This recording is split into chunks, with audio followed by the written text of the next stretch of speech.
जय श्री राधे गोविंद श्री हरिदास। आज का यह वीडियो हमारे किशोरी जी के महल और उनके भक्तों का है, जो पूरी तरह हमारे किशोरी जी के भक्ति में रमे हुए हैं और अपनी लाडली को खुश करने के लिए उनको सुंदर सुंदर भजन सुना रहे हैं और नृत्य कर रहे हैं। तो चलिए इनका नृत्य देखते देखते एक कथा सुनते हैं। लेकिन इससे पहले आप सबसे एक रिक्वेस्ट है, अगर आप मेरे चैनल पर नए हैं तो चैनल को सब्सक्राइब ज़रूर कर लें, और अगर आपको वीडियो अच्छी लगती है तो उसे लाइक और शेयर भी करें और कमेंट भी करें जैसे भी आपको वीडियो लगती है। और कुछ नहीं तो कम से कम राधे राधे तो ज़रूर लिख दें। तो अब हम अपनी कथा शुरू करते हैं। बहुत समय पहले की बात है, एक संत थे जो वृंदावन में रहा करते थे। श्रीमद् भागवत महापुराण में उनकी बड़ी निष्ठा थी। उनका नियम था कि वह हर रोज़ एक अध्याय का पाठ करते और राधा रानी जी को अर्पण करते। वो संत कहीं आते जाते भी नहीं थे। लोग भक्ति भाव में उनको कुछ ना कुछ खाने पीने का उनकी कुटिया पर ही दे जाते थे। वो संत भी अपनी कुटिया में बैठे बैठे या तो राधा रानी का नाम जपा करते या फिर श्रीमद् भागवत का पाठ करते रहते। ऐसा करते करते उन्हें सालों बीत गए, पर एक दिन भी ऐसा नहीं था जब उन्होंने राधा रानी को भागवत का अध्याय नहीं सुनाया। अब उनकी कुछ उम्र भी हो चली थी। एक दिन जब वो भागवत का पाठ कर रहे थे तो उन्हें अक्षर बहुत धुंधले दिखाई दे रहे थे। थोड़ी देर बाद तो दिखना और भी कम हो गया। अब उनकी आंखों में आंसू आ गए।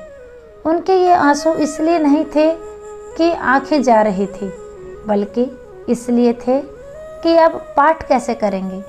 उनके मन में ये सोचकर बहुत भारी दुख हो रहा था कि अब वे राधा रानी को भागवत कैसे सुनाएंगे। वो मन ही मन श्री कृष्ण का ध्यान कर रहे थे कि हे प्रभु, हे दीनानाथ, मैं इतने दिनों से पाठ कर रहा हूँ, आपने आज ऐसा क्यों किया। अब मैं कैसे राधा रानी जी को पाठ सुनाऊंगा। रोते रोते सारा दिन ढल गया और शाम हो गई।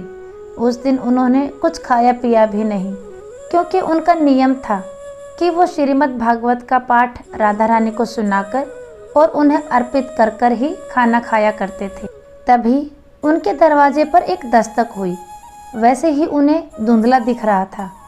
वे बड़ी मुश्किल से दरवाजे तक पहुँचे और बोले, कौन है। एक बालक की आवाज़ आई। वो बोला, बाबा, माँ ने खाने का सामान भेजा है।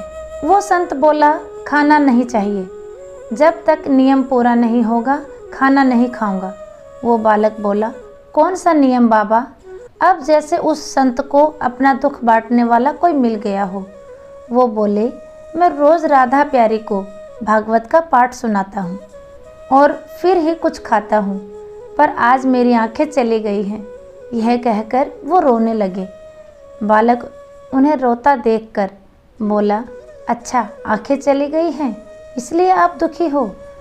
वो संत बोले, अरे आखिर ये आंखें किसको चाहिए। मैं तो इसलिए दुखी हूँ कि अब किशोरी जी को पाठ कैसे सुनाऊंगा। उनकी बात सुनकर वो बालक बोला, बाबा रुको, मैं थोड़ी देर में आता हूँ। बाबा वहाँ खड़े ही रह गए। इतने में बालक दौड़ता हुआ आया और बोला, ये पट्टी अपनी आँखों पर बांध लो।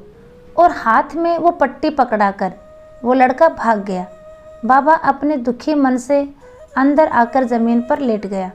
बाबा ने सोचा, लगता है किसी वैद्य का लड़का होगा, कुछ इलाज मिल गया होगा। अब उन्होंने आँखों पर पट्टी बांध ली और सो गए। जब बाबा उठे तो उन्हें सब कुछ साफ साफ दिख रहा था। बाबा बड़े प्रसन्न हुए। फिर बाबा ने सोचा कि देखता हूँ उस लड़के ने पट्टी में क्या औषधि मिलाई है। बाबा ने देखा उस पट्टी में राधा रानी का नाम लिखा हुआ था।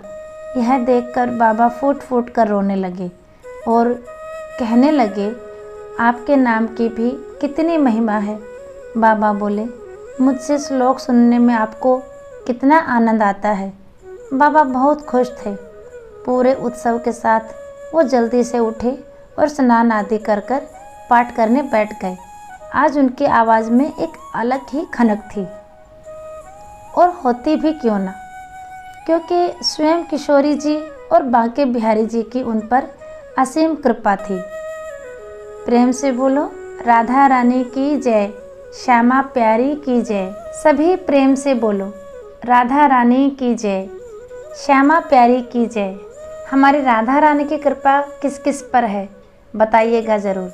और अगर आपको यह वीडियो अच्छा लगा है तो इसे लाइक, शेयर और चैनल को सब्सक्राइब जरूर कर लीजिए। फिर मिलेंगे अगले वीडियो में, तब तक के लिए प्रेम भरी राधे राधे।